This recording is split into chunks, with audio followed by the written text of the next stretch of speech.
Attention. This is not just an announcement. It's an attempt to keep your mind intact. If you're reading this, it means you're still here. It means it's not too late. It means you haven't been emptied. This is a sector-wide classroom broadcast.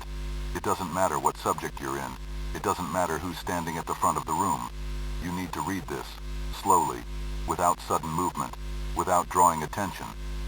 If your instructor has been standing completely still for more than 58 minutes, and you've been telling yourself, they're just focused, or probably tired, you're wrong. She hasn't blinked.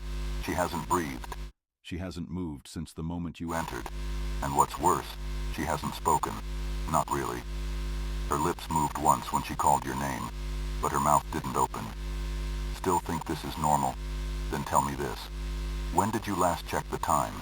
Is the clock still stuck at 8:14? Are you sure it's only been a few minutes? What about your notes? Don't they feel familiar? Like you've written them before? If you feel that way, good. That means you're still anchored. For now. But you're not alone anymore.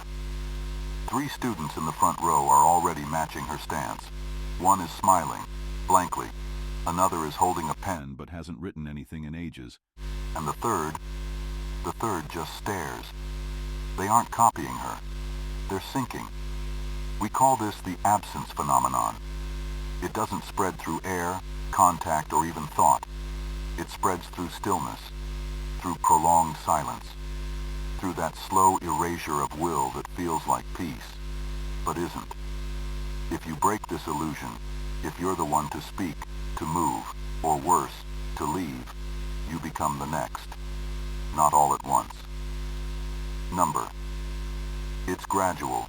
You'll forget what came before the class. You'll feel like you've always been here. And eventually, you'll forget how to breathe. Not because you can't, but because it stops feeling important. Security footage shows no one entered the room this morning. And yet when the first bell rang, the teacher was already there. Standing, watching, waiting. If she called your name and you didn't see her lips move, don't respond. If the silence in the room has stretched far too long and nobody dares to break it, don't be the one who does. Do not pack your things. Do not stand. Do not move, unless we tell you to. This is no longer about staying alive. It's about remembering you ever were. If you're watching this from outside the classroom, keep walking.